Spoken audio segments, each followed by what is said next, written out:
Boa tarde a todas as pessoas que bravamente estão aqui nesse final de semana, nos acompanhando até esse momento aqui no nosso fórum. Primeiramente, o Fórum Brasil UK gostaria de agradecer à Fundação Itaú e à Fundação Lehman pelo apoio na realização desse painel. Eu sou Maurício Fagundes, sou auditor fiscal do trabalho, fui chefe da divisão de fiscalização para a erradicação do trabalho escravo de 2017 a 2023, no Ministério do Trabalho e Emprego. E hoje estou de licença, fazendo mestrado em Direitos Humanos Aplicados na Universidade de York, com bolsa do Tivoli. E eu gostaria de contar uma história brevemente, antes da gente começar aqui. Em 1989, José Pereira Ferreira, conhecido como Zé Pereira, tentou fugir das condições de trabalho forçado a que era submetido numa fazenda do sul do Pará. Zé Pereira tinha apenas 17 anos e, na fuga com outro trabalhador, que era chamado de Paraná, foi emboscado por capangas. "Vocês estão fugindo?" Os homens perguntaram. Depois veio o tiro que acertou o Paraná, que caiu morto. Enrolaram o Paraná em uma lona e o colocaram na caçamba de uma caminhonete. Mandaram o Zé Pereira andar. Zé Pereira baixou a cabeça, colocou a mão na nuca e veio outro tiro, que atravessou um dedo, entrou no pescoço, passou por debaixo do olho, atingindo o osso da face. O adolescente caiu no chão e se fingiu de morto. Zé Pereira e Paraná seriam jogados no Rio Vermelho. Mas os assassinos decidiram por deixá-los na beira da estrada. Zé Pereira sobreviveu, pediu ajuda e denunciou o que se passou com ele. Organizações como a Comissão Pastoral da Terra levaram o caso à Comissão Interamericana de Direitos Humanos. Em 2003, o Brasil firmou um acordo, comprometendo-se com medidas de combate ao trabalho escravo. A história do Brasil e da escravidão não começa no caso Zé Pereira, mas histórias como essa demonstram que a escravidão no Brasil tampouco terminou com a chamada Lei Áurea, como muitas vezes aprendemos na escola. Desde a criação do Grupo Especial de Fiscalização Móvel do Ministério do Trabalho e Emprego, em 95, grupo criado e coordenado por auditores e auditoras fiscais do trabalho, mais de 63 mil trabalhadores e trabalhadoras foram resgatados de condições análogas à escravidão. E as vítimas são, maioria, homens negros, com idade entre 30 e 39 anos, residentes ou nascidos no Nordeste e com baixa escolaridade. O trabalho escravo contemporâneo no Brasil ocorre majoritariamente em áreas rurais, mas também é visto em ambiente urbano e até mesmo em residências, como mostram casos recentes que chocaram o Brasil, como o de Madalena Gordiano, mantida em condição de trabalho análogo à escravidão doméstico por 38 anos em Minas Gerais. A repercussão do caso levou a um aumento das denúncias de exploração do domicílio, levando ao resgate de mais vítimas, e, em sua maioria, mulheres negras. O futuro brasileiro navega entre aspirações de uma vida mais digna e reminiscências de um passado que parece estar preso com correntes a um Brasil que as carrega enquanto constrói um futuro mais sustentável, inclusivo, com inovação e equidade. Nossa viagem chegou ao fim do Brasil Fórum UK, tendo navegado em temas de avanços e retrocessos, de transição energética a tentativas de medidas restritivas de aborto, de redistribuição de renda e educação, a violência e desmatamento na Amazônia, de inteligência artificial à corrupção, de arte a graves violações de direitos humanos. E, para fechar a nossa 9ª edição, iniciamos nosso último painel, Lei Áurea e Trabalho Escravo, da senzala ao barraco de lona, boas práticas e desafios para um trabalho decente no Brasil, com a presença de Márcia Lima, secretária de Políticas de Ações Afirmativas e Combate à Superação do Racismo, do Ministério da Igualdade Racial.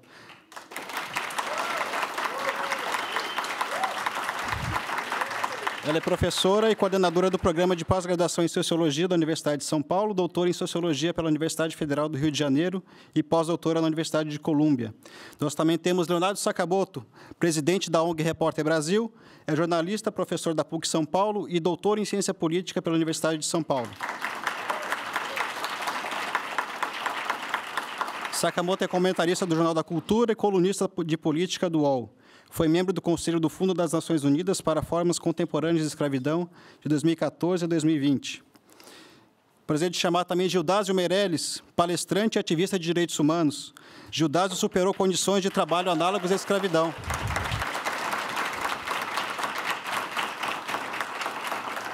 Judásio superou condições de trabalho análogas à escravidão, assim como Zé Pereira, e hoje atua como agente no Centro de Defesa da Vida e dos Direitos Humanos Carmen Bascarã, no Maranhão, compartilhando sua experiência para promover mudanças e prevenir novos casos de trabalho escravo por meio do exercício da cidadania. E, por último, Lívia Miralha, professora e coordenadora da Clínica de Trabalho Escravo e Tráfico de Pessoas da Faculdade de Direito da Universidade Federal de Minas Gerais.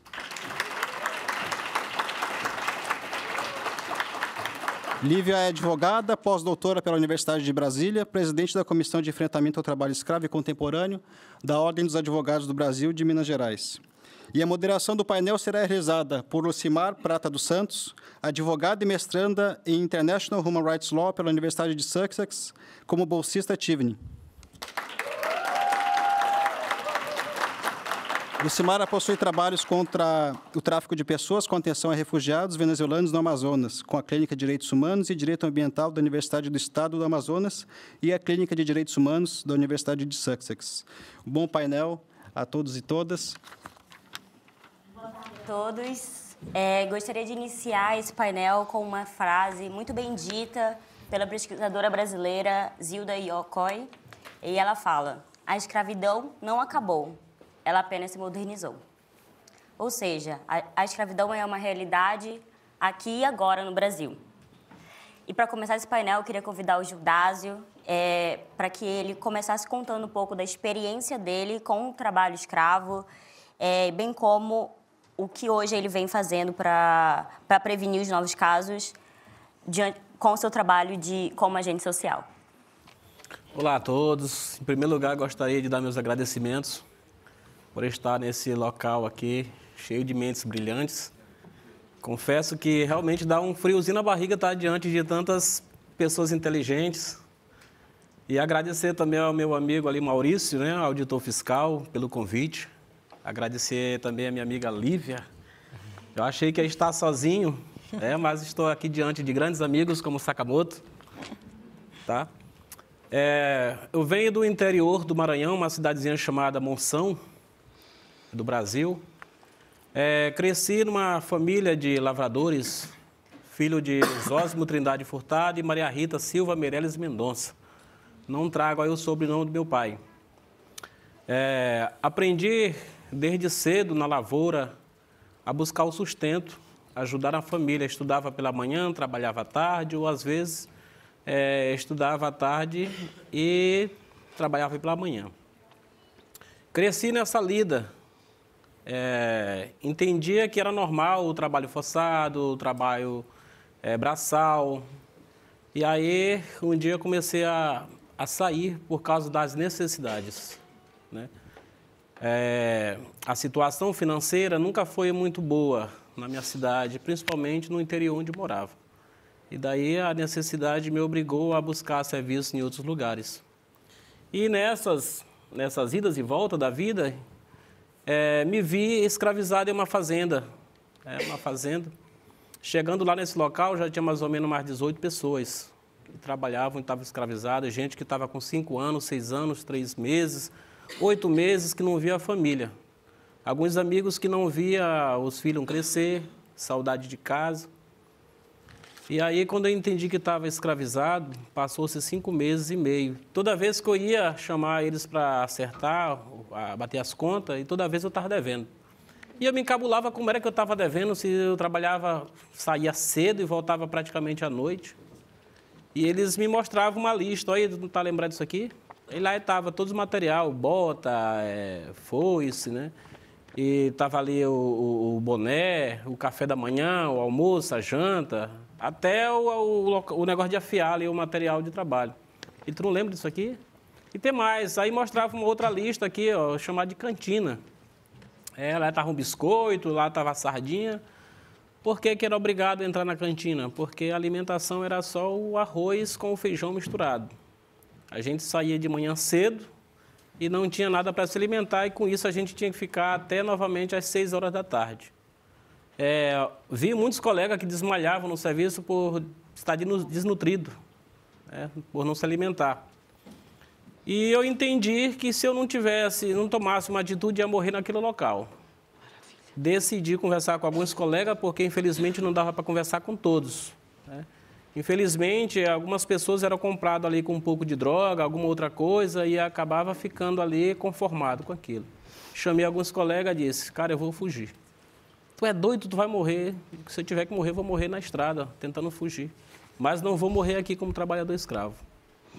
E aí, só para resumir, eu consegui fugir, consegui fazer a denúncia, mas demorou muito, né? Eu denunciei para o Centro de Defesa da Vida e dos Direitos Humanos, mas aí o Grupo Móvel demorou muito. Passou-se 3 meses, o Grupo Móvel não veio e eu imaginava que aquelas pessoas que eu tinha feito amizade durante esses 5 meses e meio podiam estar sendo torturados para que eles descobrissem onde eu estava. Então, me mandaram de volta para casa para que eu esperasse o Grupo Móvel, só que eu não vim para casa. Voltei novamente para a fazenda para poder minimizar a situação com meus companheiros que estavam lá. Retornando lá, fui pressionado, né? Fui levado lá para um local onde me pressionaram muito a dizer o que eu estava fazendo, por onde eu estava, e que se eu não falasse eu poderia morrer. E eu inventei rapidamente uma história, porque quando eu fui para lá, eu passei num povoadozinho e tinha um boteco lá onde vendia pinga. Né? E lá nessa entrada desse local, eu tomei uma pinga, fiz amizade com algumas pessoas, e inventei essa história para ele que eu tinha encontrado uma moça e que essa moça eu poderia casar com ela. E que esses 30 dias que eu tinha ficado fora, eu tinha ficado lá na casa dela. E eles falaram que se eu saísse novamente, eu poderia pagar com a vida. Esperei por 30 dias, nada do Grupo Móvel. Mais uma vez, me arrisquei novamente a fuga, agora dessa vez por dentro do mato. Indo para a Ceilândia novamente. Cheguei, reforcei a denúncia e fiquei lá 3 meses esperando o Grupo Móvel até o grupo aparecer.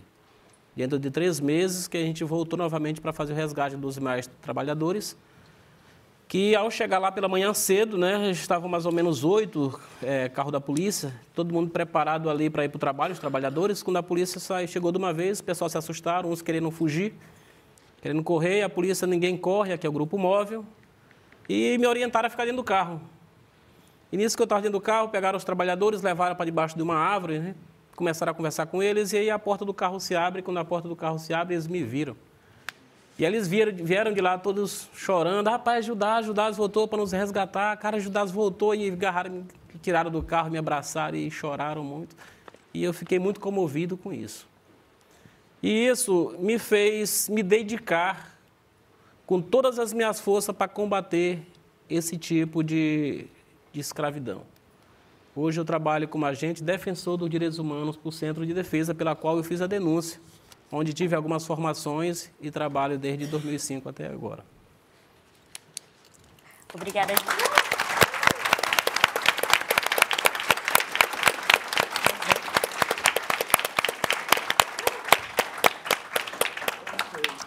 Como a gente já ouviu inicialmente o Maurício falando, tem o Zé Pereira, tem o Judásio, mas essas 2 histórias, elas não representam um grande número de histórias que hoje existem, né, de trabalhadores resgatados. Esse contexto ele é muito maior. Por exemplo, 87% dessas pessoas que são vítimas são pretas, pardas e indígenas, no número de aproximadamente 63 mil pessoas resgatadas. Ou seja, além da escravidão ainda existe no Brasil, ela possui um alvo claro de estruturação e institucionalização do racismo nas relações de trabalho. E nesse contexto, agora, eu me direciono à secretária do Ministério de Igualdade Racial com a seguinte pergunta. Por que, após 136 anos de uma suposta abolição da escravatura, ainda verificamos um processo de perpetuação da escravidão e especialmente sobre a população negra no Brasil? Bem, primeiro, boa tarde. Agradecer uma audiência cansada, mas resiliente, que está aqui depois de 2 dias. É um enorme prazer. Parabenizar os estudantes, organizadores desse evento, os voluntários, né, que estão aqui. É um evento muito rico, muito legal estar aqui com vocês. Eu acho que é muito importante para a gente ver, né, que os estudantes que estão fora do Brasil, que são tão dedicados a construir esse diálogo e essa agenda para que vocês não fiquem tão isolados assim, né? Bem, essa questão, essa pequena questão, inclusive é o meu tema de doutorado, né? Uma outra encarnação que eu defendi meu doutorado quase. Bem, qual é o ponto? Acho que quando a gente fala de trabalho escravo contemporâneo, trabalho análogo à escravidão, acho que tem 2 pontos aí que são muito importantes. O lugar do trabalho, né? O que é o trabalho, né? Quando a gente está falando dessa perspectiva histórica e trazendo a questão do trabalho análogo à escravidão, o trabalho escravo contemporâneo.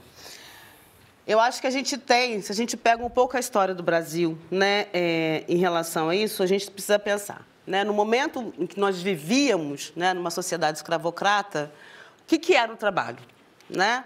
Você tinha uma cisão muito específica de quem exercia as ocupações, o trabalho como lugar desqualificado, o lugar da força, o lugar da natureza, né, versus cultura, força versus inteligência. Então, esse lugar ele era racialmente muito marcado e, portanto, a gente tem a escravidão negra como uma marca fundamental dessa estrutura da construção de uma ideia de trabalho. Né? Na medida em que a gente faz o processo de transição, e a transição no Brasil foi muito lenta, né? Quando a gente olha para os números históricos, né? Quando ocorre a abolição da escravatura, a gente já tinha uma população de libertos e livres muito grande. Né? Então, nessa transição, né, do trabalho escravo para o trabalho livre, né, a gente também vai reconstruindo, né, quais são as marcas de distinção de quem vai para esse trabalho. Então, uma coisa que marca muito essa transição são as políticas migratórias e a preocupação, né, do embranquecimento da população, que isso também é um fator que marca. Então, raça e trabalho estão sempre muito conectados. Né? Na medida em que a gente faz essa transição, e tem muitos historiadores que apontam isso, né, que a historinha que nos contam, né, de que precisava vir uma mão de obra qualificada. Né? Então, veja, a chave do trabalho ela muda. Né? Um trabalho qualificado de pessoas brancas que vêm para assumir e construir o Brasil, né? Como se a escravidão, se o trabalho escravo não fizesse parte dessa história. Então, nesse deslocamento do sentido do trabalho, a gente também tem um deslocamento racial. Né? Então, o que a gente tem no Brasil nas primeiras décadas pós-abolição? Você tem uma grande cisão, que é o trabalho rural, o trabalho urbano, e é nesse sentido que a população negra masculina, principalmente, se concentra nas áreas rurais. Né? Altíssimas taxas de analfabetismo da população rural no Brasil. As mulheres negras, o trabalho doméstico, urbano ou não. Né? E nas cidades, o que a gente tem que fica como marca do não trabalho, da desocupação masculina? A vadiagem, né? A lei da vadiagem também é um elemento que organiza o lugar racial do não trabalho, né, no mundo contemporâneo. Então, quando a gente está falando, e não é à toa que esses marcadores, né, olhando para o que a gente vê hoje como trabalho escravo contemporâneo, né, são os mesmos marcadores, né, muito masculino, né, incluindo migrantes, incluindo indígenas, mas é uma marca extremamente masculina e como marca do passado, né, assim, eu acho que são ressignificações. Eu acho que eu tenho muito cuidado em falar de resquício de escravidão, porque eu acho que é uma outra configuração. É uma configuração contemporânea, onde a ideia de raça domina uma descrição estrutural do Brasil. A gente não tem como entender trabalho no Brasil sem entender raça, e a formação do mercado de trabalho brasileiro, que é um elemento constitutivo do que vem a ser o Brasil hoje, ele é marcado por esse deslocamento dessa mão de obra que construiu esse país antes dos processos migratórios e dessa construção. Para terminar, né, muitos historiadores apontam também que o que tinha no Brasil, na indústria de cana, mineração, essa ideia de que o trabalho negro não tinha especialização, qualificação, ou que os imigrantes que vieram para cá eram altamente qualificados, né, são duas grandes falácias que informam o sentido que o trabalho ganha contemporaneamente.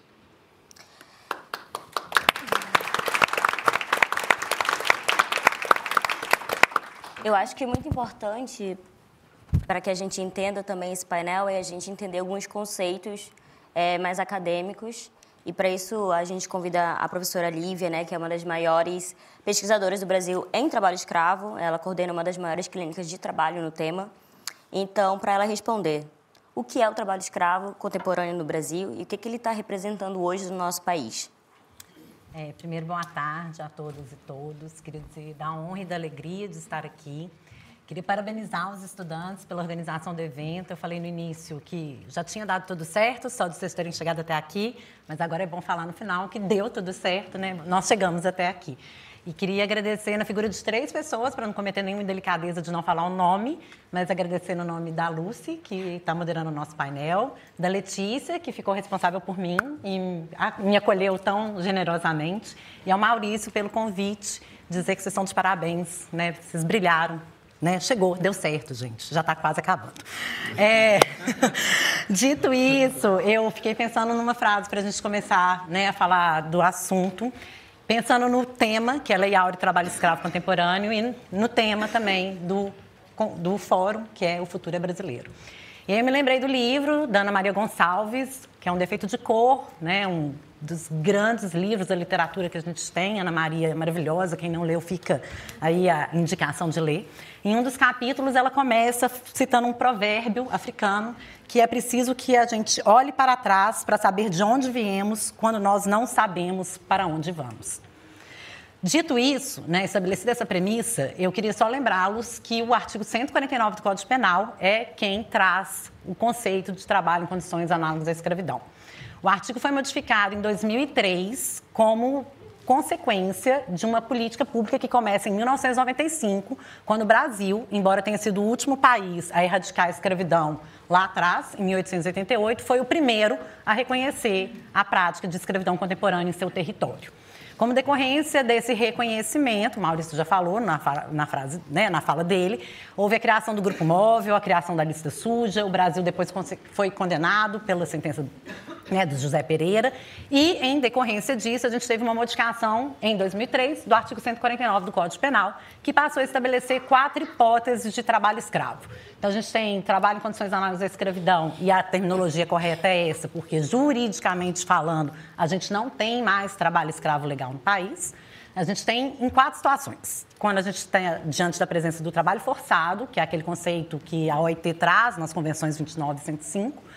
Quando a gente está diante de submissão a jornada exaustiva de trabalho, condições degradantes e a servidão por dívidas.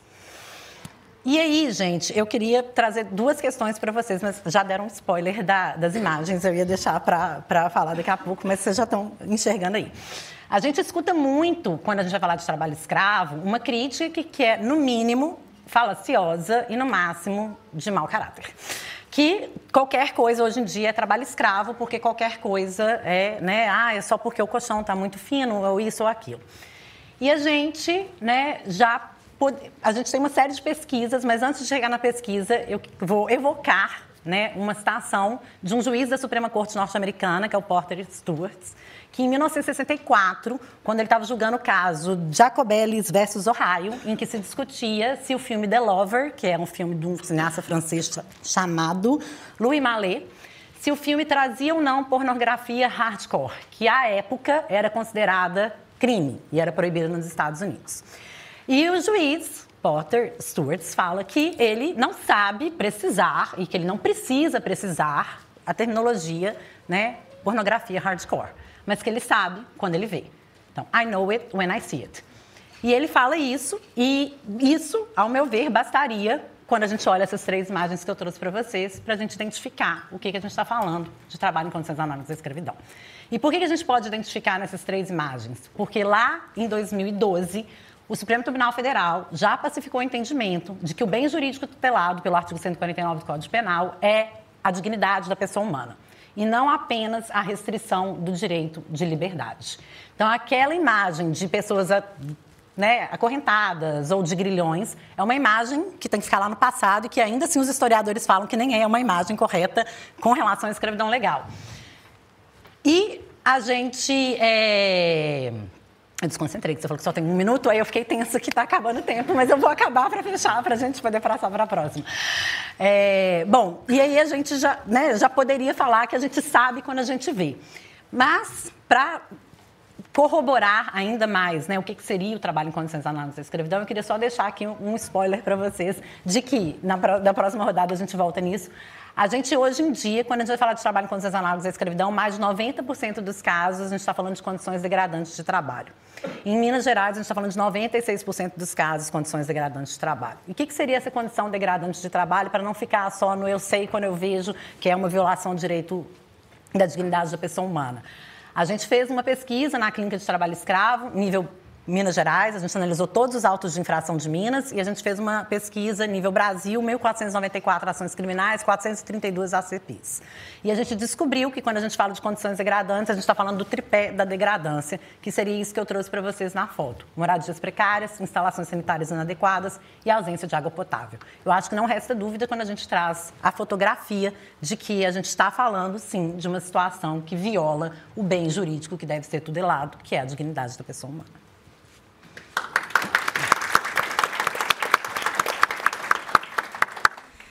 Agora que a gente entendeu esses conceitos, né, eu me direciono ao Leonardo, que nos últimos anos dedicou diversos trabalhos jornalísticos para a cobertura do combate ao tráfico escravo no Brasil. E nesse sentido, Leonardo, gostaria de perguntar, gostaria que vocês pusessem um pouco sobre a responsabilidade das empresas pelo trabalho escravo no comércio global, já que hoje temos produtos exportados frutos da escravidão pelo Brasil, mas também por países como o Reino Unido.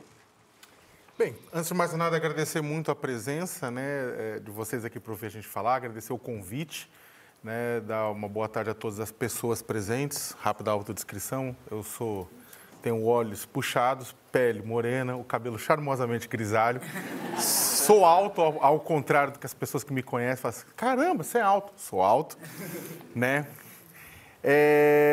É interessante quando a gente... Nos últimos 23 anos, a Repórter Brasil, a organização que eu coordeno, a gente vem rastreando cadeias produtivas do trabalho escravo, baseado nas informações que são fornecidas pelo governo brasileiro, que são fornecidas pela fiscalização. E quando a gente fala de grupo móvel, como o Judásio bem colocou, a gente está falando do Grupo Especial de Fiscalização Móvel, composto por Ministério do Trabalho, Ministério Público do Trabalho, Polícia Federal, Polícia Rodoviária Federal e Defensoria Pública da União, que pega as denúncias, vai checar, liberta os trabalhadores, obriga o pagamento dos valores devidos e, a partir de lá, dá entrada para ações que acabam correndo na Justiça Federal ou na Justiça Trabalhista, né?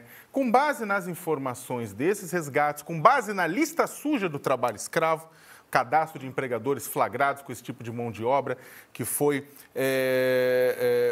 muito bem confirmada a constitucionalidade pelo STF em 2020, né, por unanimidade, a gente rastreia, né, desde o nascimento da lista em 2003, para onde vão os produtos. Por que é importante a gente discutir para onde vão os produtos do trabalho escravo? Porque o trabalho escravo, minha gente, não é simplesmente fruto de um maluco ou de outro maluco que, hoje eu acordei irritado, eu vou escravizar alguém. Que nem muita gente acha que trabalho escravo é simplesmente desvio de caráter. Não é! Trabalho escravo é um processo econômico para obter lucro, para através de uma concorrência desleal, um dumping social, você obtém um ganho com relação ao seu competidor que está operando dentro da lei.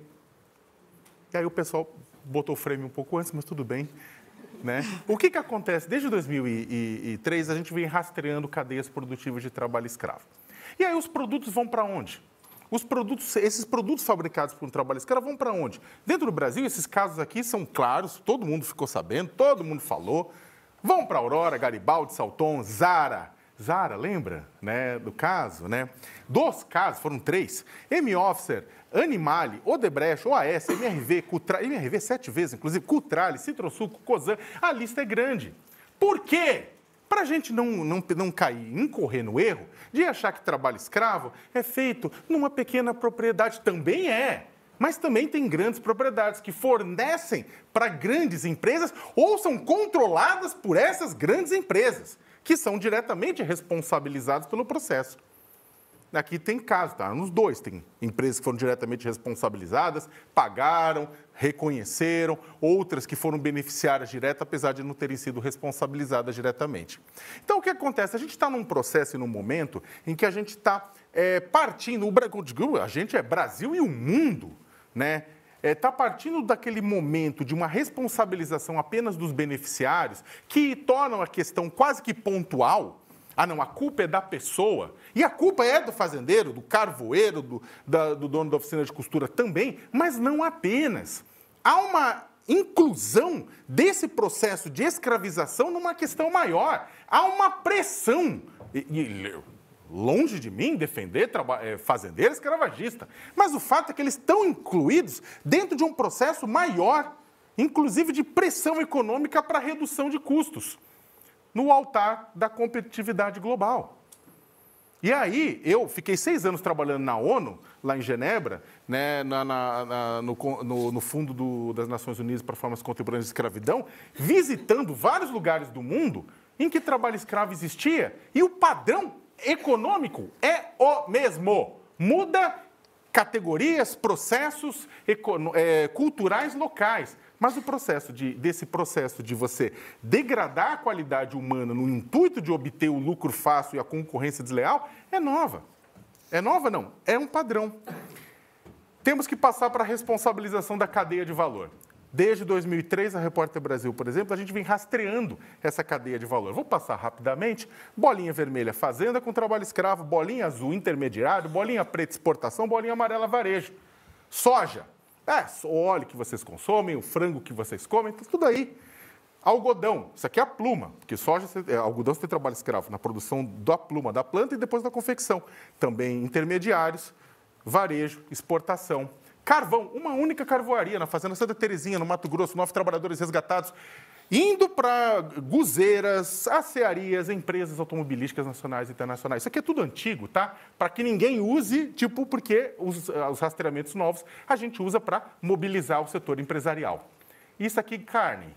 Para vocês terem ideia por quê? Porque a principal, historicamente, utilizador de trabalho escravo no Brasil é a carne. Né? Eu já vi que o tempo está acabando, essa ideia era uma provocação inicial, mas o que temos hoje, olhando para isso? Temos o artigo 149 do Código Penal que ela bem colocou. Temos indenizações trabalhistas por dano moral, multas aplicadas pela Inspeção do Trabalho, a lista suja e pressão de parte do setor empresarial. O setor empresarial é fundamental e tem sido fundamental para combater o trabalho escravo, proibição de crédito rural, confisco de propriedades, leis estaduais e municipais. O que não temos hoje para acabar essa intervenção inicial? Não temos aplicação de todas as leis e normas. O próprio confisco de propriedades com trabalho escravo não foi regulamentado ainda. Alô, bancada ruralista. 2, auditores fiscais em número suficiente, mais servidores públicos para tratar do assunto. 3, garantia de recursos orçamentários. Todo ano, passando o pires o governo para conseguir dinheiro para resgatar gente. Garantia de não interferência política. Todos os governos, da direita à esquerda, quando bate as necessidades da base no Congresso, veja bem, veja lá, vamos conversar. Então, a interferência política é complicada. E, é claro, uma lei de devida diligência, o marco legal de direitos humanos e empresas que precisa avançar no Brasil, mas muita gente acha que não é preciso, não é necessário, porque atrapalha os negócios.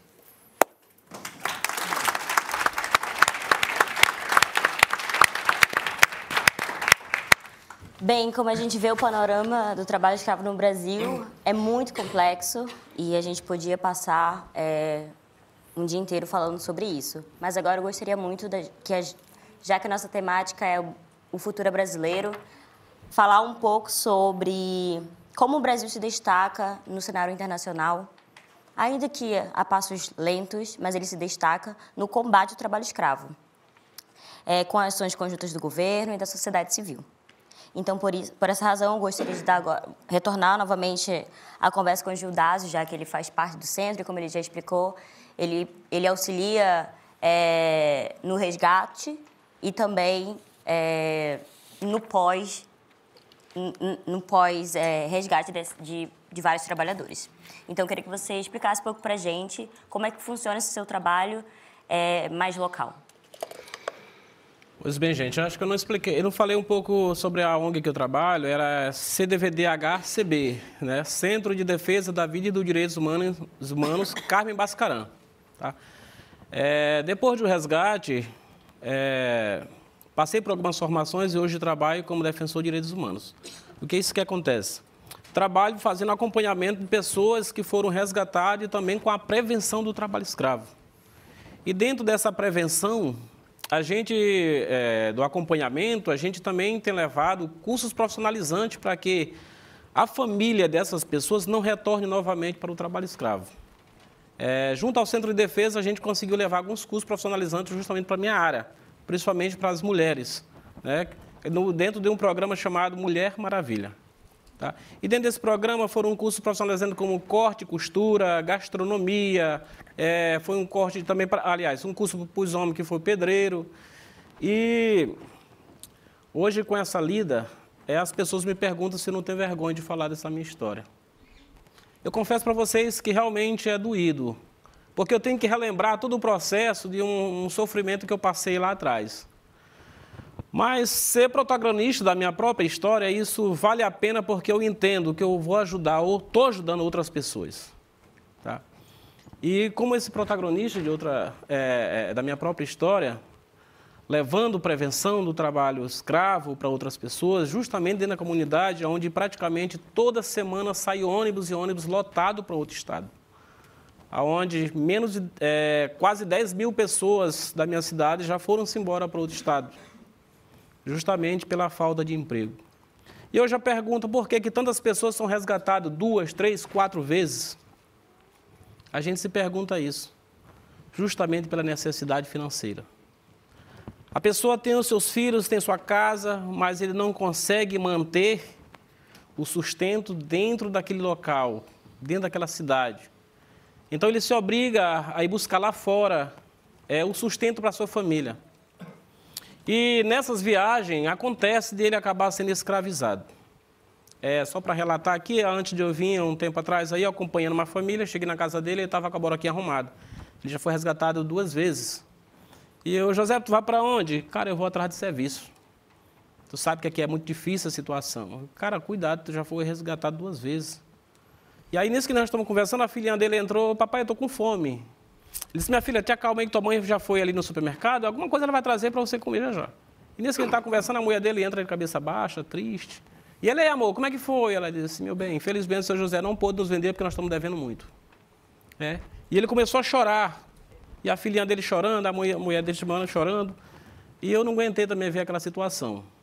De partir o coração, ver que realmente é uma necessidade muito grande que faz com que a pessoa, mesmo sabendo que pode correr o risco de ser escravizado, mas ele sai do seu conforto para ir em busca do sustento da família. Desculpa, realmente eu fico bem... Deixa eu falar disso aí, porque eu relembro todo o processo que aconteceu comigo. E como a gente, depois de passar pelo trabalho escravo, ainda é criticado. Eu encarei um desafio de entrar na luta como pré-candidato a vereador da minha cidade. Tá? E quando alguns vereadores ficaram sabendo dessa luta, um me procurou. Cara, o que é que um resgatado do trabalho escravo quer na política? O que é que tu quer com um vereador dentro da nossa cidade? E aquilo me doeu, o coração me partiu, mas eu levantei a cabeça e falei, realmente...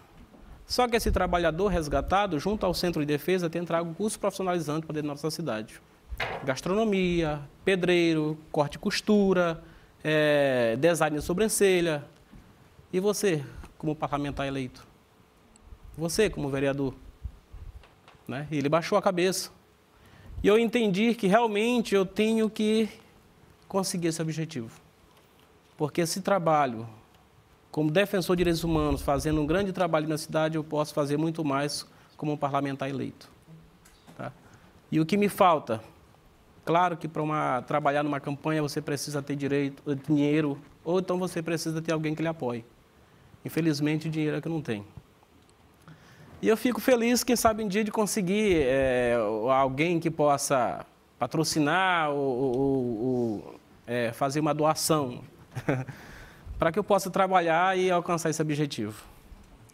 Obrigado a todos.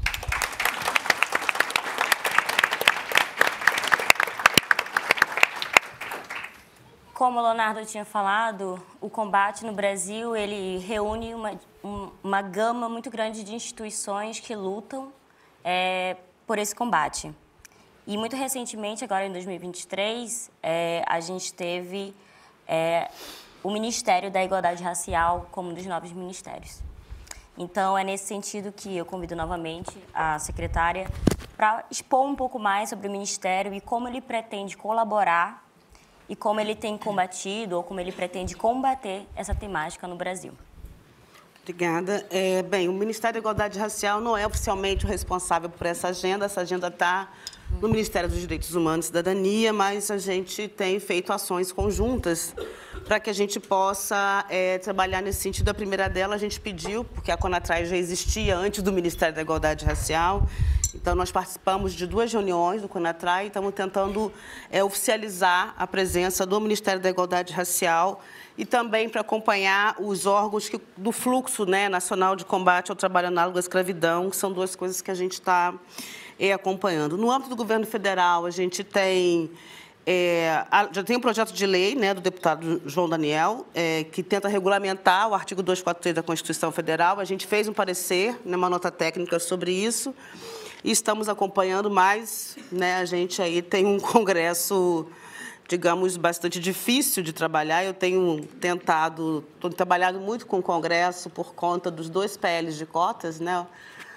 Acesso ao ensino superior, que a lei foi revisada, e agora estamos na luta para a renovação da lei de cotas no serviço público. Então, assim, a experiência que eu estou tendo nesse momento, tanto no Senado quanto na Câmara, as dificuldades são muitas de aprovar uma agenda, né, que vise corrigir certas desigualdades no Brasil, né? Também estou trabalhando junto com a Casa Civil, o Ministério da Igualdade Racial, pela Secretaria de Ações Afirmativas e Combate ao Racismo, no PL 5760, que dispõe sobre a condição de trabalho escravo doméstico, né? A gente teve agora o caso Sônia, que repercutiu muito, né? E a gente tem um PL que o governo federal está trabalhando justamente para tentar a medida para não acontecer o que aconteceu com a Sônia, né? Ou seja, ter um amparo legal quando essas pessoas, no caso, uma coisa mais específica de trabalho doméstico, para que quando ela receba um suporte do Estado, para que ela possa se reintegrar e ter alguma autonomia financeira, porque o caso Sônia tem repercutido muito, né? A volta dela à casa, né, do desembargador, foi algo que chocou muito a sociedade, e a gente tem trabalhado nesse sentido. Além disso, a gente tem um trabalho, uma das coisas que eu me orgulho muito nesse 1 ano e meio como secretária nacional de Ações Afirmativas e Combate ao Racismo, que é o programa Juventude Negra Viva, né? É um programa gigante que a gente criou e, na verdade, esse programa, eu sempre digo isso, não é um programa que lide apenas com o dado da letalidade da juventude negra, porque isso seria um caso do Ministério da Segurança Pública, Justiça e Segurança Pública, que é um parceiro central para a gente, mas esse programa nós temos trabalhado muito a redução das vulnerabilidades da juventude negra, né? E ouvindo o relato do Gildásio, né, a gente também tem muitas ações dentro do Juventude Negra Viva em relação ao mercado ao trabalho, né? Tanto ao trabalho infantil, rural ou urbano, principalmente trabalho doméstico infantil, que a gente sabe que ainda existe no Brasil, né? Então, a gente tenta, na verdade, nessa redução de vulnerabilidades que a gente tem tratado, né, deixar este jovem, tanto da cidade quanto da área rural, menos vulnerável à possibilidade de ingressar nesse tipo de, né, desse processo que o Gildásio nos relatou, né? Então, para a gente é muito importante atuar sempre nesse caso, porque o Juventude Negra Viva, nós temos 18 ministérios como parceiros, e, no caso do Ministério do Trabalho e do Emprego, nós estamos trabalhando muito em relação à prevenção desse tipo de ação e também acompanhando, né, os processos de repressão a esse tipo de ação.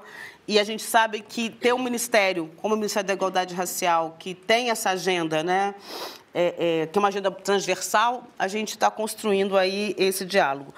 Na parceria também com o Ministério da Saúde, que é um outro Plano Nacional de Atenção à Saúde dos Trabalhadores Resgatados em situação análoga à escravidão, onde o MIR também está participando desse plano nacional para que a gente possa tentar reduzir essas vulnerabilidades, né? Agora, por fim, né, já que meu tempo está acabando novamente, eu acho que é muito importante a gente conseguir avançar nessa questão da expropriação das propriedades rurais, embora o Leonardo tenha dito uma coisa que é muito importante, ou seja, a gente não está apenas nessa esfera, né, rural, mas eu acho que esse é um ponto que seria muito importante avançar, mas que eu tenho muito pouca esperança com esse Congresso Nacional que a gente consiga avançar num PL dessa magnitude, né? Obrigada, secretária. Eu passo agora a palavra também para a Lívia, dentro do contexto do combate. A academia hoje, como a gente bem sabe, representa, obviamente, um espaço muito importante para a gente debater esse tipo de temática e trazer essas temáticas, inclusive, para universidades como essa que estamos, é muito relevante. E a Lívia bem sabe disso, já que ela coordena uma das maiores clínicas de trabalho acadêmicos nesse sentido. Então, Lívia, como a academia ela consegue hoje contribuir para o combate e como você, como professora, ou nós, como profissionais, podemos engajar os jovens em ambientes acadêmicos e não acadêmicos na luta contra a escravidão? Bom, obrigada. Primeira coisa que eu queria falar, eu sou professora de uma universidade pública, né, que é a Universidade Federal de Minas Gerais, uma das 2 melhores faculdades de Direito do país. A Clínica de Trabalho Escravo e Tráfico de Pessoas é a pioneira nesse sentido. A gente existe desde 2015, foi a primeira a existir no Brasil e a gente é baseado no tripé da universidade, que é pesquisa, ensino e extensão.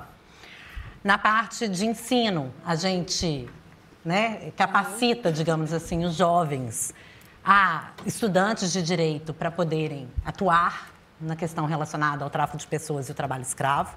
Eu sou uma das coordenadoras, junto com meu colega professor Carlos Haddad, que é professor de Direito Penal, foi juiz federal muitos anos em Marabá. E as pessoas costumam dizer que depois que ele foi embora de Marabá, incrivelmente o trabalho escravo acabou, mas na verdade, a gente sabe que não é bem isso. E a gente tem 4 advogadas voluntárias, que são mestrandas e doutorandas, e 20 estagiários, que são todos alunos da nossa graduação. A gente tem uma disciplina optativa, que todos eles têm acesso para poderem estudar o tema, saber fazer na prática, fazer atendimento. A gente tem um grupo de estudo que é aberto a todos, já fica aí um merchan também, para quem quiser participar. Ele é realizado semestralmente, online. A gente tem também o projeto Clínica Vai às Escolas, no qual a gente vai para as escolas públicas e particulares em Minas Gerais para poder conscientizar sobre o trabalho escravo e o tráfico de pessoas. A gente tem a parte de pesquisa, que eu acho que é muito importante e que é o que a gente trouxe, que na primeira parte da minha fala eu trouxe para vocês, que a gente vai desconstruindo todas essas falácias que às vezes vão surgindo. A primeira delas com relação ao conceito, que se fosse um conceito muito aberto, muito amplo, que é impossível de na prática saber o que é. A gente analisou todos os autos de infração de Minas Gerais desde 2003 até 2022. A gente analisou 1.494 ações criminais no Brasil inteiro. A gente analisou 432 ações civis públicas no Brasil inteiro. A gente está analisando todos os autos de infração de trabalho escravo doméstico. São 79 autos, a pesquisa vai ser finalizada agora. E a gente está provando cientificamente, por exemplo, que quando a gente fala de condições degradantes de trabalho, a gente não está falando de um conceito extremamente aberto, a gente está falando de um conceito que normalmente diz respeito à violação da dignidade da pessoa humana por meio da violação desse tripé, que é moradia precária, instalação sanitária inadequada, ausência de água potável. A gente descobriu também, durante a pesquisa dessas ações criminais, que, infelizmente, a gente pode falar que o crime de trabalho escravo é um crime que compensa no Brasil. A gente desenhou a pirâmide da impunidade para explicar, e aí tem um monte de números aqui para os senhores, mas eu vou explicar didaticamente, levando em consideração um exemplo, que a gente fala, quando a gente fala de trabalho em condições análogas à escravidão, a cada 100 pessoas que são processadas e julgadas pelo crime no país, a gente vai ter apenas 4 que serão definitivamente condenadas. Dentre essas 4, apenas uma delas receberá a pena superior a 4 anos, o que significa dizer que apenas uma dessas pessoas poderá vir a ser presa. E eu quero deixar isso bem claro, que é poderá vir a ser presa, porque, embora a gente tenha feito a pesquisa no âmbito nacional, a gente não conseguiu analisar efetivamente quem estava preso no Brasil com relação a esse crime. Mas em Minas Gerais, a gente conseguiu descobrir quantas prisões efetivamente tinham sido feitas. Não, Helena, uma. Só que eu vou prometer, como boa mineira que sou, porque a gente está invadindo, o fórum, uma goiabada ou um doce de leite com um pedaço de queijo para quem descobrir por que a pessoa que foi presa em Minas Gerais foi presa. Violência de gênero? Não foi violência de gênero. Mais alguém? Ninguém? Gente, o doce de leite mineiro é o melhor do mundo. Eu queria só dizer isso e deixar esse spoiler, não? Enfim, porque o advogado perdeu o prazo do recurso. Eu roubei. Eu ia responder, mas eu falei essa Não, se você respondesse, eu não ia entregar o doce de leite para você. Né? Bom, e aí essas nossas pesquisas foram usadas, a gente tem muito orgulho de falar disso, para poder embasar uma ação de repercussão geral que está no STF para discutir o conceito de trabalho escravo, e uma ADPF que está para discutir a questão da imprescritibilidade no trabalho escravo. A clínica também atua como amicus curiae nesses 2 processos e em mais 2 processos que estão perante a Suprema Corte do nosso país. Mas a coisa que eu tenho mais orgulho de dizer que a gente faz na clínica é a parte de extensão. A gente atende de forma inteiramente gratuita vítimas de trabalho escravo e tráfico de pessoas. Desde 2015, a gente já atendeu mais de 250 pessoas, a gente já propôs mais de 80 ações individuais e a gente já assistiu em sede de termos de ajustamento de conduta ou extrajudicialmente várias dessas vítimas. Dentre elas, a última que a gente atendeu, só porque a gente está aqui nesse painel maravilhoso com o Gildásio aqui, né, fazendo a sua fala, e é isso, a gente tem que ouvi-los sempre, uma senhora que foi resgatada de trabalho em condições análogas à escravidão, doméstico, negra, semi-analfabeta, a história, né, que vem se repetindo, como bem disse a Márcia, né, Márcia? Tem raça e tem gênero, trabalho escravo doméstico, na região metropolitana de Belo Horizonte. Por 40 anos ela foi escravizada.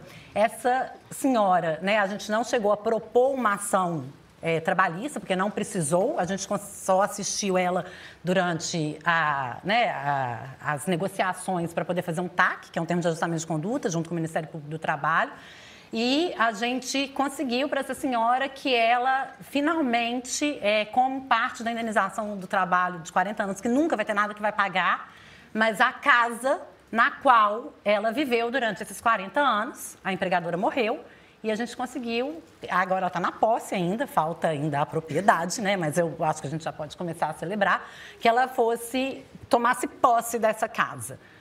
E aí hoje ela tem a posse da casa, na qual ela viveu escravizada por 40 anos, mas hoje ela é dona dessa casa. E esse, né, processo de ajuda dessa senhora, ele não virou uma ação judicial, mas ele é um processo que virou, por exemplo, um projeto de lei que está em tramitação perante a Assembleia Legislativa de Minas Gerais, para que futuros casos como esses, o governo do Estado de Minas Gerais possa isentar de ITCD imóveis que tenham sido dados, né, como parte da indenização de trabalho escravo.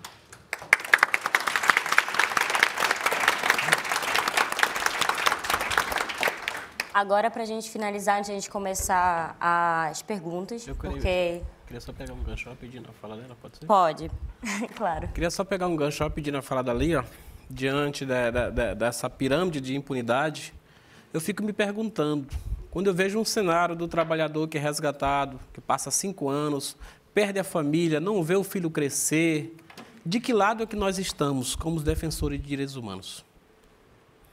Quando eu vejo um cenário de um grupo móvel que fez o resgate do trabalhador. E esse trabalhador, no final dessas contas, tem seus direitos baseados no salário mínimo. E daí, ele não consegue nem pagar metade do que a família dele fez durante esse tempo.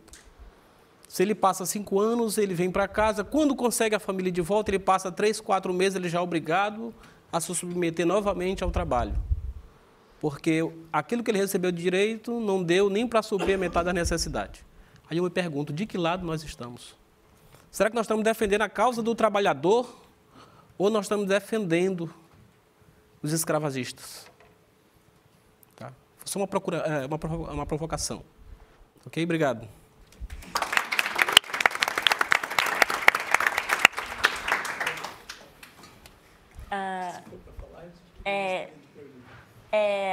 Daqui a pouco a gente vai abrir a... Só para a gente finalizar, com mais uma pergunta antes de a gente abrir, gostaria que o Leonardo expusesse sobre um trabalho dele, na verdade, porque em 2017 ele fez a proposição de uma avaliação geral da situação do combate do trabalho escravo no país, né? Ao mesmo tempo que a gente teve o impacto da nova lei da terceirização lá em 2017, durante o então governo Temer, né? Na sua visão, com essa nova lei, o que dificultou o combate ao trabalho escravo? Como você avalia hoje as consequências da lei da terceirização nesse combate? Até para fazer até um link, né, a parte que está todo mundo falando de trabalho escravo doméstico, né, que é uma coisa que começou a ser combatida mais fortemente no Brasil nos últimos anos, ainda bem, né, porque o trabalho escravo no Brasil, o combate começou no campo, pecuária, Amazônia, soja, algodão e tudo isso mais. E tem um caso, e pegando disso para puxar para a questão que você está falando, que a Márcia citou, que é um nome que vocês vão ouvir bastante se vocês estiverem se interessando sobre a questão de trabalho análogo de escravo, que é o Sônia Maria de Jesus. A Sônia Maria de Jesus foi uma trabalhadora empregada doméstica, resgatada depois de 40 anos de escravização, na casa de um desembargador de justiça de Santa Catarina, o senhor Jorge Luiz Borba, que depois, como ela passou todo esse tempo e ficou iletrada, e ela é surda e não foi ensinada a ela Libras, né? Ela ficou com dificuldade de comunicação durante todo esse tempo, mas estava lá, trabalhando. E aí, houve esse resgate, ela foi levada para um abrigo, e o que aconteceu? Aconteceu que o desembargador conseguiu levá-la de volta para casa, com o aval, inclusive, do senhor ministro Mauro Kempper e do senhor ministro André Mendonça, né? E está sendo um escândalo internacional, na ONU o pessoal comenta, tudo isso mais, e sob a justificativa de que ela era como uma filha. Justificativa padrão de casos como esse. É interessante que a gente tem visto, no limite, tanto do trabalho escravo, mas não só do trabalho escravo, mas também de outras formas de exploração do trabalho doméstico, a gente tem visto trabalhadoras domésticas que têm vínculo empregatício, ou seja, que preenche todos os critérios de vínculo empregatício, ela está sozinha, ela trabalhando na casa, trabalhando 5 dias por semana, né, às vezes dorme no trabalho, tudo, e elas estão sendo obrigadas a abrir uma empresa individual para fugir do recolhimento de impostos. E aí o empregador vai lá e fala, não, é terceirização. Em 2017 foi aprovada a lei da terceirização, que tornou legal, né, trouxe à luz, tornou legal a terceirização da atividade fim. Até aí, tudo bem. A gente pode até discutir prós e contras, mas tudo bem, está na lei, é legal, está valendo, ponto. Mas uma coisa é a terceirização da atividade fim, que é legal, precisa ser respeitado, deixou bem claro isso. A outra coisa é a fraude. A outra coisa é você usar a justificativa para fraudar. E aí a gente pega, desde 95, quando o grupo de fiscalização móvel começou a resgatar pessoas, em maio de 95 até hoje, um dos padrões mais frequentes no resgate de trabalhadores e trabalhadoras é o que a pessoa ter um intermediário de mão de obra, o chamado gato, que é o contratador de mão de obra a serviço do fazendeiro, prestando serviço com uma empresinha furreca, que não tem idoneidade, que não tem capacidade fiscal, que não tem estrutura alguma, mas que muitas vezes é criada pelo próprio fazendeiro, pelo carvoeiro, pela confecção, pela empresa têxtil, para fugir das responsabilidades.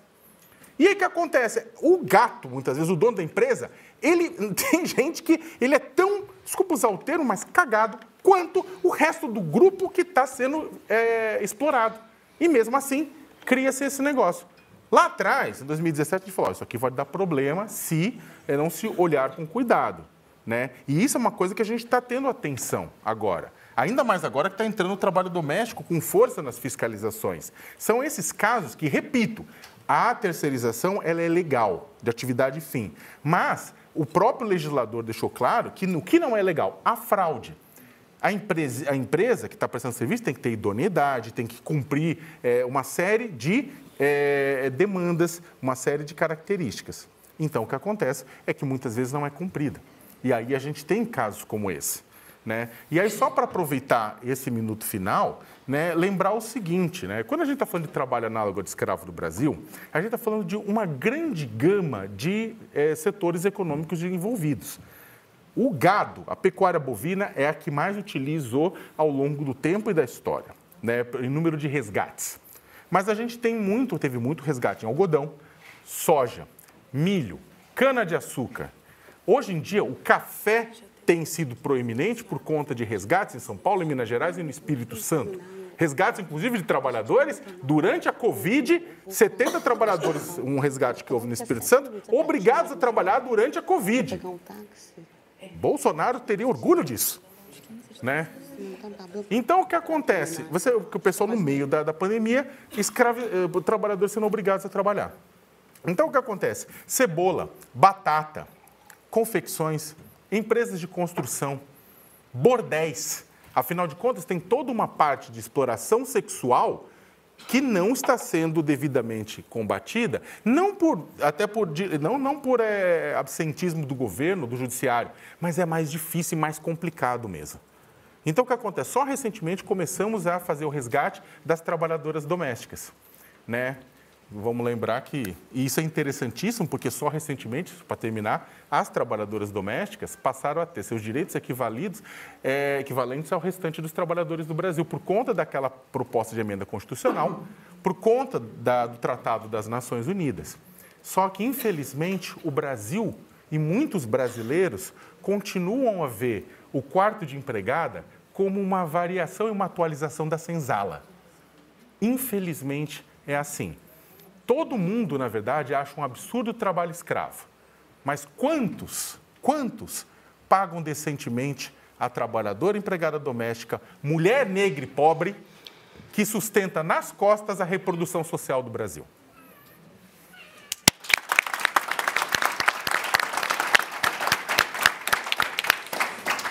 Bem, eu acho...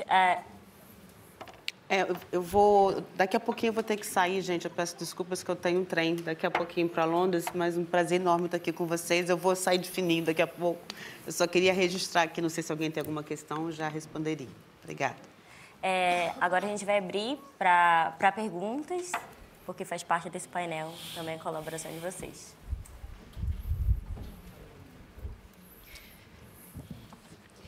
Bem, para quem estava aqui ontem, meu nome é Stephanie, estudo inovação e empreendedorismo na Universidade de Sussex, e eu queria ouvir de vocês sobre um caso recente que um trabalhador negro em Goiás foi filmado acorrentado pelo seu patrão, inclusive esse patrão médico, e esse caso aconteceu em 2022. Eu faço essa ênfase sobre ele ser médico, porque normalmente se ouve a desculpa do não saber, né? O lugar eu não sabia.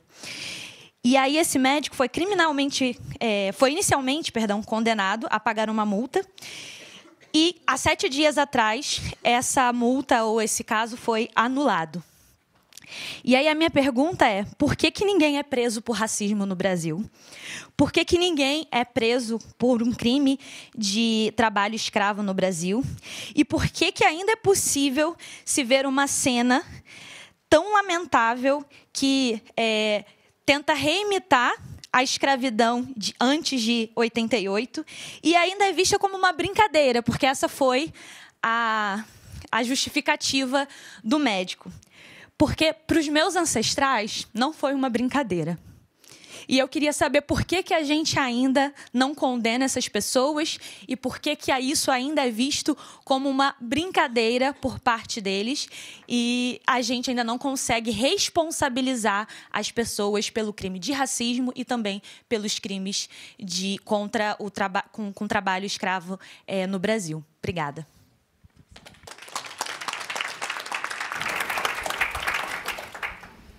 Bom, boa noite já, né? Apesar de ainda estar dia. Meu nome é Natasha, eu estou estudando Gênero, Desenvolvimento e Globalização na LSE, aqui em Londres.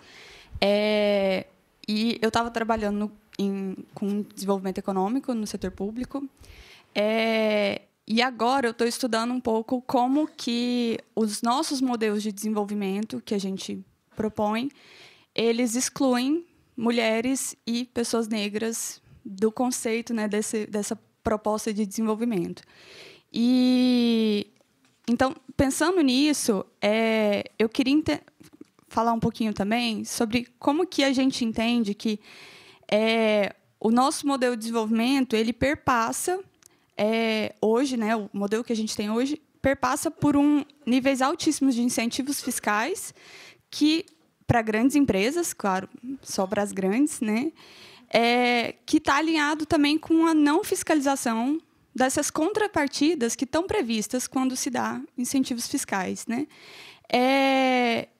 E aí entra um pouco o papel também dos bancos, não só públicos e privados também, de desenvolvimento, que estão também apoiando esse desenvolvimento através de incentivos e fundos para essas grandes empresas e, ao mesmo tempo, não promovendo também essa fiscalização das entregas e contrapartidas que estão existentes. Então, eu queria que talvez vocês tentassem responder qual que é o papel dos bancos, né, públicos, privados, de desenvolvimento, em financiar trabalhos degradantes para a nossa população brasileira, que beneficia, muitas vezes, apenas empresas externas, né, e pessoas que estão externas ao Brasil, e como que a gente pode quebrar essa dinâmica tão desigual e realmente promover oportunidades de desenvolvimento e de trabalho que realmente sejam dignas e humanas, né? Obrigada.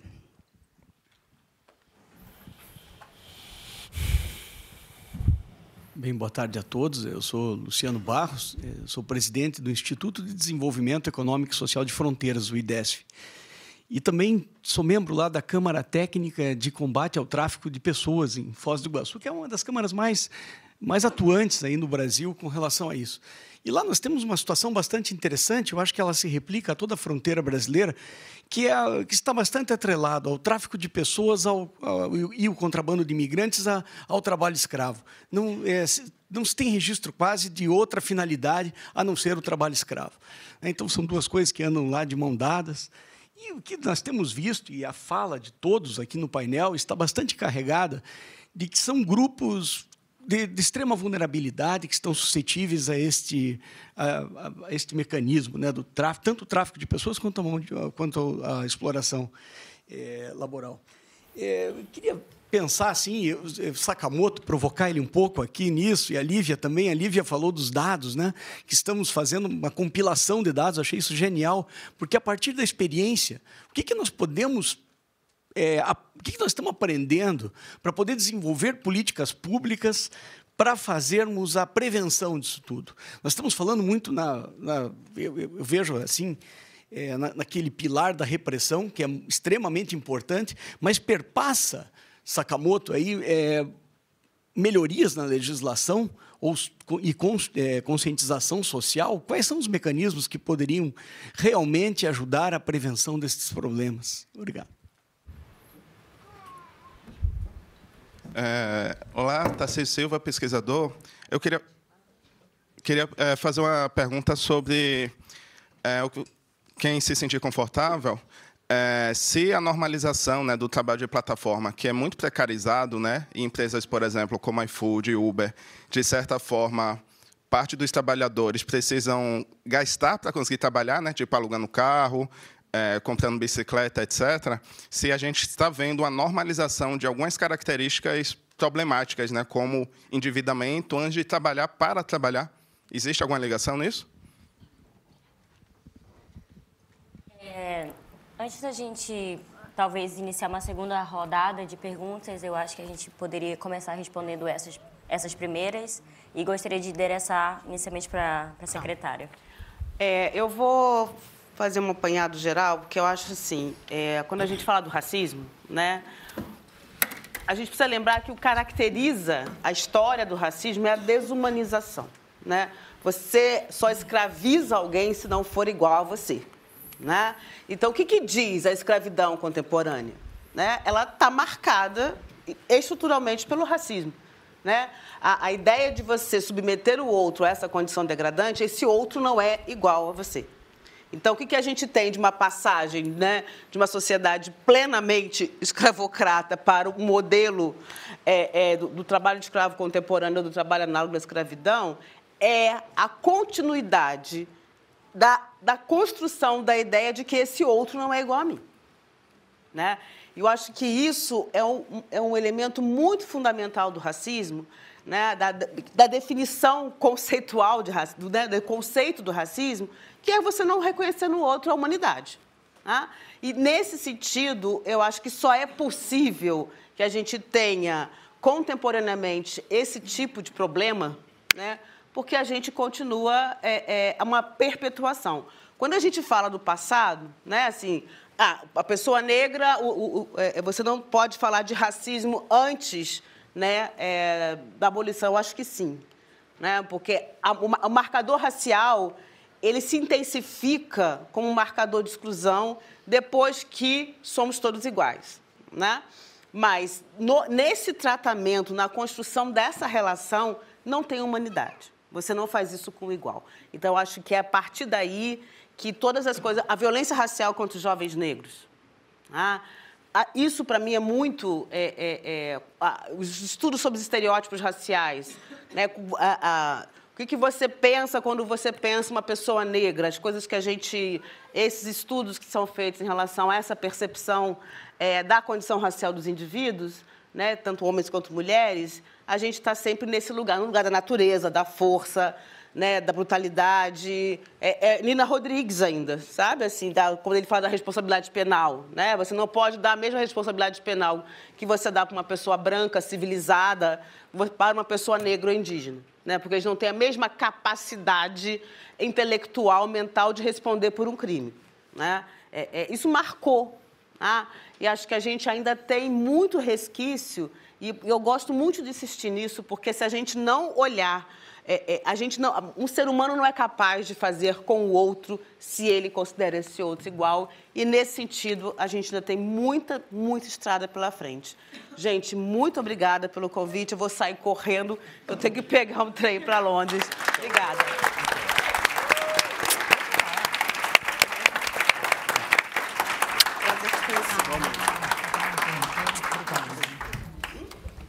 Há uma foto nossa aqui, rapidinho. Vamos. Desculpa atrapalhar aí o evento, gente. Eu preciso ir. Obrigada. Dando continuidade, a gente continua aqui com a Lívia. Eu pedi para continuar porque eu queria complementar o que a Márcia falou e fazer um gancho com a fala da mesa anterior, da Lu. Eu não sei se eu estou vendo ela aqui, que ela falou que a gente tem que falar, né, do racismo, a gente tem que falar, né, da transfobia e etc. E aí eu queria fazer o coro com o que a Márcia acabou de dizer para tentar te responder. Assim, eu estudo o crime de trabalho em condições análogas à escravidão, que obviamente está relacionado, né, à questão do racismo também, né? A gente já sabe disso. Mas eu tenho uma hipótese. Basta a gente olhar para o Poder Judiciário. Né? Quem é o Poder Judiciário? Quem julga? Então, pegando o gancho no que que a Márcia falou. Né? Quem são os iguais que julgam aqueles crimes? O Poder Judiciário ele é eminentemente branco, classe média alta, elitista, e ele se identifica muito mais, provavelmente, com o empregador que escraviza do que com o trabalhador que foi escravizado. Esse recurso especial que eu falei que a gente, né, teve a honra de ser citado, eu fico feliz, né, como pesquisadora, de ter nossas pesquisas citadas pelo PGR, para você ter uma ideia, ele discute o conceito que já está pacificado no STF sobre condições degradantes de trabalho. E ele, por quê? Ele é uma ação proveniente do Pará, no qual, em primeira instância, o empregador foi condenado pelo crime de trabalho em condições análogas à escravidão por condições degradantes, porque as pessoas dormiam ao relento, não tinham água potável para beber e não tinham instalações sanitárias, usavam o mato. Isso era o mínimo, tá? Tinham várias outras violações. Em primeira instância foram condenados, o Tribunal Regional Federal reformou a decisão para dizer que aquelas condições, embora degradantes e precárias, elas eram inerentes à zona rural. E as pessoas estavam acostumadas com ela. Como se o conceito de... E aí, vou voltar, né, no que eu já tinha falado, com o artigo 149, tutela a dignidade da pessoa humana. E que eu saiba, a dignidade da pessoa humana é uma só para todo mundo. Ela não é diferente para o sujeito que está no interior do Pará e que, por causa disso, né, que provavelmente a gente teve acesso aos autos, mas eu não sei te falar quem era, tá? Não dá, a gente não sabe precisar, mas posso falar pelos dados que a gente sabe que provavelmente homens negros têm uma dignidade diferente. Porque, né, só porque eles são negros e pobres. E aí eles podem ser submetidos àquela situação porque eles estão acostumados com aquilo. Então, a minha hipótese é a de que, e Márcia também falou da questão das cotas, e eu estou na universidade pública há quase 15 anos, então eu tenho vivenciado cotidianamente e com muita alegria a modificação que a gente tem no ambiente acadêmico, né, com relação à política de cotas, e a gente conversava sobre isso também, né, Alessandra? Sobre a política de cotas também para juízes, para procuradores, para promotores. O Ministério Público do Trabalho tem uma iniciativa fantástica para poder formar procuradores negros e entrar com a carreira no juiz. Então, é preciso que a gente tenha uma maior identificação. Então, é isso. Eu concluí, porque não deu tempo. Agora, só para a gente... Infelizmente, a gente não vai conseguir coletar novas perguntas, mas eu gostaria que o Leonardo, brevemente, fizesse suas considerações finais para a gente finalizar com o Gildásio esse painel. Tá. Tentando responder rapidamente as perguntas colocadas, olha, você ficou horrorizada com o trabalhador acorrentado, mas se você for da Google, você vai encontrar trabalhador escravizado, chicoteado, em Pelourinho, isso um tempinho atrás, não é muitos anos não, é agora. Trabalhador morto, eu já participei de resgate que a gente desenterrou o trabalhador que tentou fugir, né? O Gildásio é um sobrevivente, né? Então nisso, mas já desenterramos, nem 7 palmos tinha, o pessoal enterrou na pressa mesmo. E agora, por exemplo, no começo do ano passado, quando houve o resgate na cadeia produtiva do vinho no Rio Grande do Sul, os trabalhadores reclamaram, eu entrevistei trabalhadores que reclamaram que eles eram torturados com tasers e gás de pimenta. Né? Um brinde, né? Agora, porque ninguém é preso, somando ao que a Márcia e a Lívia falaram, né? Existe uma questão também, existe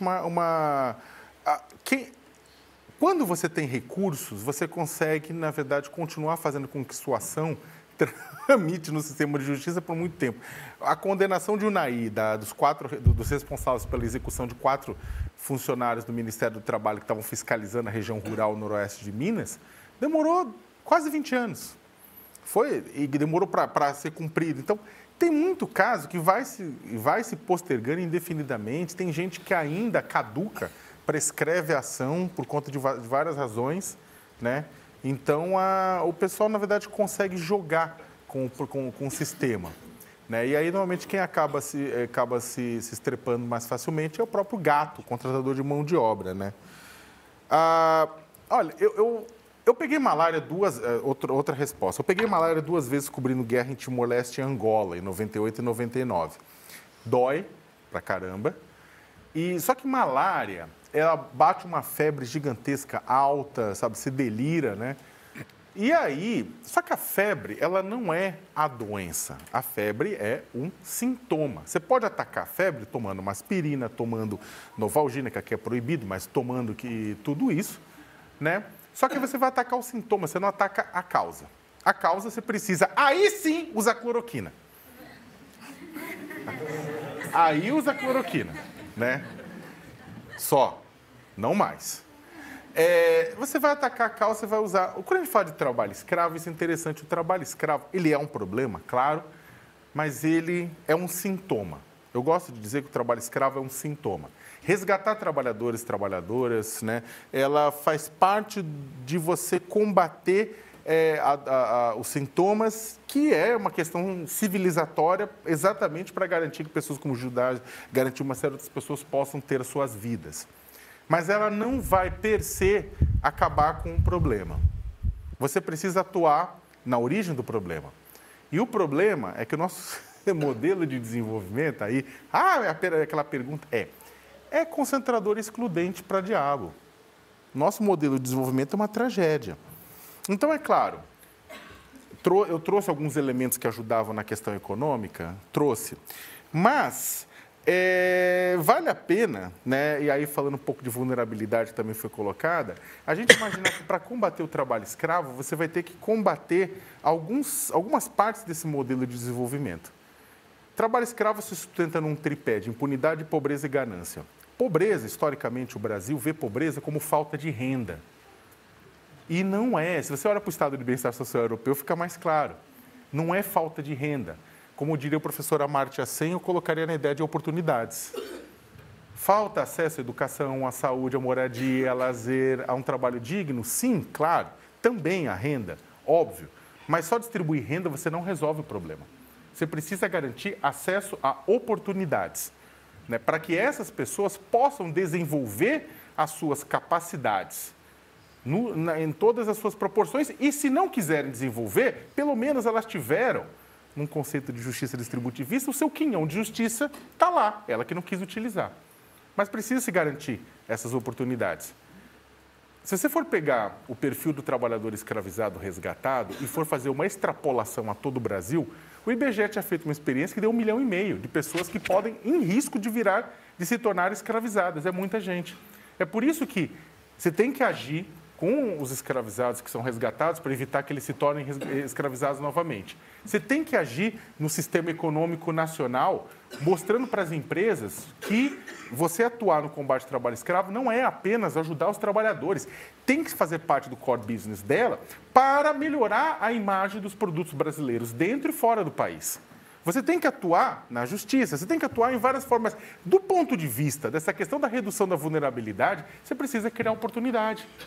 Então, de certa forma, o combate ao trabalho escravo é uma ação para a melhoria da qualidade de vida do país, de uma maneira geral.